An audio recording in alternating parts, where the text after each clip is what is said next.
लहान मुलांना आणि मोठ्यांना सगळ्यांनाच आवडणारा बर्फाचा रसरशीत आणि गारेगार गोळा घरी बनवलेला आहे आणि त्यासोबत बनवलेला आहे आपल्या सगळ्यांचा फेवरेट काला खट्टा सिरप।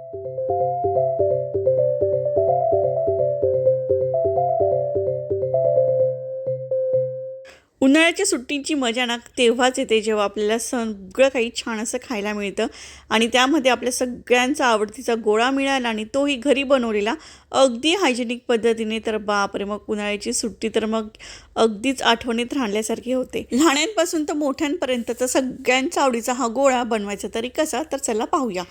तर गेल्या वर्षी मी हे गोळा बनवण्याचं मशीन घेतलेलं, खूप यूजफुल आहे, खूप यूजफुल आहे। पुढे तुम्हाला कळेलच किती यूजफुल आहे ते। तर यासोबत मिळतो हा एक छोटासा ग्लास, त्यानंतर एक अशी वाटी मिळते आणि हे असे 4 काड्या मिळतात। ह्या काड्या गोळा खाण्यासाठी म्हणजे गोळा पकडण्यासाठी, बर्फ पकडण्यासाठी, आणि ही जागा आहे जिथे बर्फ ठेवायचा आहे आपल्याला, आणि हे झाकण आहे ज्याने असं गोल गोल फिरून बर्फ किसायचा आहे। आणि यासोबत हे पर्टिक्युलर हीच साईजचा बर्फ आपल्याला हवा असतो, त्यामुळे ना 3 असे हे कप मिळालेले आहे ज्यामध्ये आपण बर्फ बनवून ठेवायचा। आता मी सगळं बर्फ बनवून ठेवलेलं आहे। आता तुम्हाला सांगते की हे मशीन किती भारी काम करतं ते। तर आता काय करायचं आहे, बर्फ रेडी झालेला आहे, बर्फ मी यामध्ये घालून घेते आणि ना वरती झाकण लावायचं। इथे ना स्प्रिंग असते त्यामुळे तर छान असं पुश होतो। त्याच्यावर लिहिलेलं आहे ओपन आणि क्लोज असं साईड, मग त्यामुळे आपण त्या पद्धतीने ते क्लोज आणि ओपन करायचं आणि बस अगदी साध्या पद्धतीने हा बर्फ असा किसायचा आहे। फक्त गोल गोल गोल गोल फिरायचं आणि खाली अगदी स्नोफॉलसारखा बारीक मऊ असा बर्फ खाली पडतो। जर तुम्ही विचार करत असाल की मिक्सरला होईल का, तर मिक्सरला नाही होणार, साध्या मिक्सरला।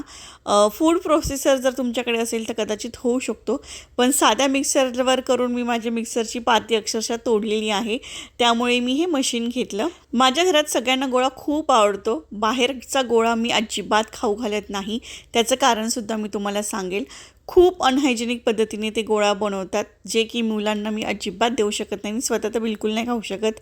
त्यामुळे मी हे मशीन घेतलेलं आहे आणि खूप सुंदर आहे। आणि बघा, आपल्याला लहानपणी आपण गोळेवाल्याची वाट बघायचो, कधी येईल कधी येईल। आता तशी वाट बघायची बिलकुल गरज नाही आहे। जर तुमच्याकडे हे मशीन असेल तर तुम्ही कधीही गोळा बनवू शकतात। खूप सोपं आहे बनवणं, अगदी कमी खर्चाचा आहे। आणि यासोबत मी तुम्हाला दाखवणार आहे की आपल्या सगळ्यांचा फेवरेट काला खट्टा सिरप घरी कसा बनवायचा। तर मंडळी, तुम्ही जर बाहेरून गोळा खात असाल ना, तर तुम्ही एका गोष्टीची चौकशी नक्की करा की ते लोक बर्फ कुठून आणतात। तर मी घरीच गोळा बनवत असते, त्यामुळे माझ्याकडे भरपूर प्रकारचे सिरप आहेत। मँगोचं आहे, ऑरेंज आहे, नंतर रूअफजा आहे, हे कोकम सिरप आहे। जे काही उन्हाळ्यामध्ये सिरप मिळतात ना ते आणून ठेवलेले आहेत। लेमन हे सगळे अलिबागवरून आणलेले आहेत, त्यामुळे खूप चांगल्या क्वालिटीचे आहेत। तुमच्याकडे असे मिळाले तर तुम्ही घ्या, नाही तर मी तुम्हाला लिंक देईन डिस्क्रिप्शनमध्ये। आवळ्याचं सुद्धा आहे, खूप छान आहेत सगळे, अगदी व्यवस्थित घरी बनवलेले प्रोडक्ट्स आहेत। एवढे सगळे सरबत असूनसुद्धा मला एका गोष्टीची कमी वाटत होती, ती म्हणजे आपल्या सगळ्यांचं असं फेवरेट असं काला खट्टा सिरप। तर तो मी घरीच बनवलेला आहे, बनवणं अगदी सोपं आहे। गोळा म्हटला की सगळ्यांचा फेवरेट काला खट्टा सिरप, मग काय मज्जा येते ना तो गोळा खाण्यात खरंच। तर चला, तर मग तुम्हाला आज मी ह्या गोळ्याची रेसिपी तर सांगणारच आहे, त्यासोबतच काला खट्टाचं सिरप कसं बनवायचं ते मी सांगणार आहे। जरी तुमच्याकडे गोळ्याचं मशीन नसेल तरीसुद्धा तुम्ही ते सरबत म्हणून, अगदी सोडा म्हणून, मोजिटो कॉकटेल बनवून काहीही पिऊ शकतात, इतकं छान आहे। आणि रेसिपीसुद्धा खूप सोपी आहे, सगळ्या काही गोष्टी आपल्या घरामध्येच असतात। तर आता ना मुलांनासुद्धा इतकी मजा येते ना हा बर्फाचा किस करताना, अगदी पटकन होतो, खूप छान होतो। तर खूप मजेशीर आहे ही गोष्ट। जर तुम्हाला घ्यायची असेल, इन्व्हेस्ट करायची असेल तुमच्या हेल्थवर, तर तुम्ही यामध्ये नक्की इन्व्हेस्ट करा। बाहेरचे गोळे खूप महागडे असतात आणि रोज खाणं आपल्याला खरंच परवडणार नाही। आणि ते म्हणजे मेन गोष्ट हीच आहे की ते हायजेनिक, आणि दुसरी गोष्ट म्हणजे रस्त्यावरून येणारे जे काही लोक आहेत ते कसं बनवत असतील, काय बनवत असतील, ते दृष्ट्या सृष्टी असते, त्यामुळे त्यावर विचार न करणेलच बरं। आणि आता सध्या बघा, आता मोठ्या शहरांमध्ये गोळा फेस्टिवल असतो, तिथेसुद्धा छानपैकी गोळे मिळतात, पण शेवटी तेच झालं ना की आपण खूप पैसे खर्च करतो। एवढे पैसे आपण खर्च नाही करू शकत, तर तेच पैसे तुम्ही ह्या मशीनवर खर्च करा आणि हवा तेवढा गोळा तुम्ही खा। तर बघा, गोळा बनवण्याची रेसिपी खूप सोपी आहे।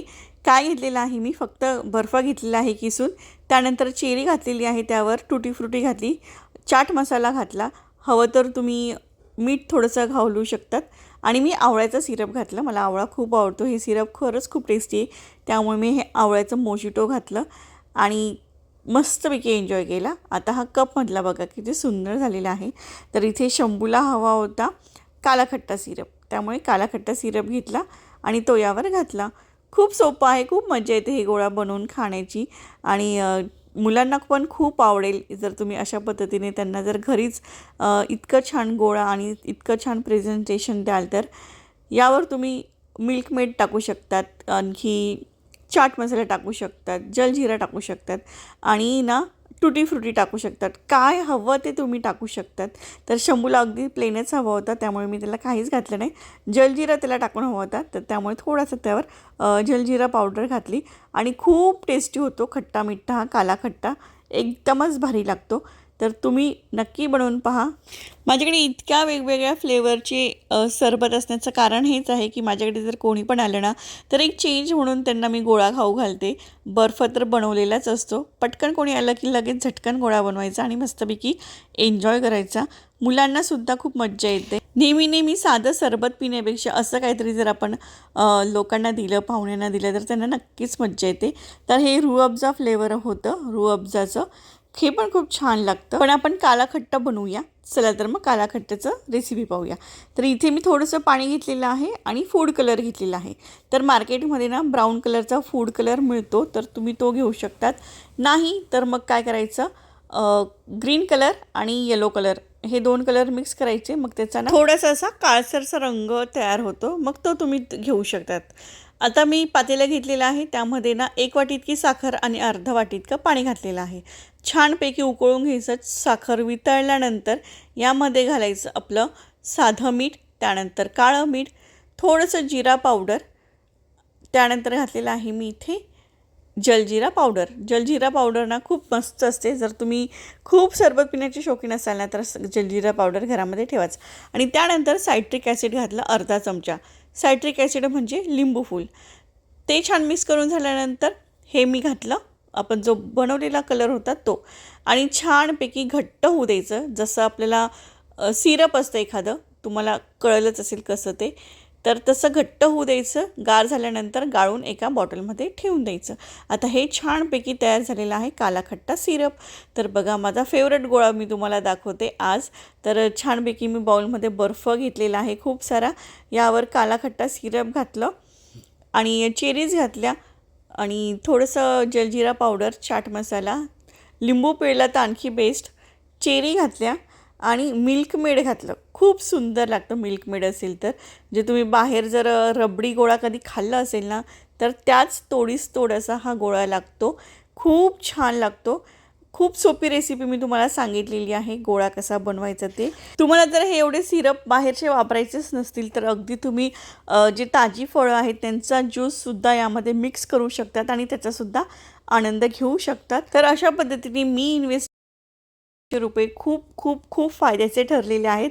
आता किती वर्षानुवर्ष मी अशा प्रकारे छान गोळ्यांचा आनंद घेऊ हे तर आता सांगताच येणार नाही, कारण की घरामध्ये मशीन असलं की म्हणजे काय आपलंच सगळं काही असतं.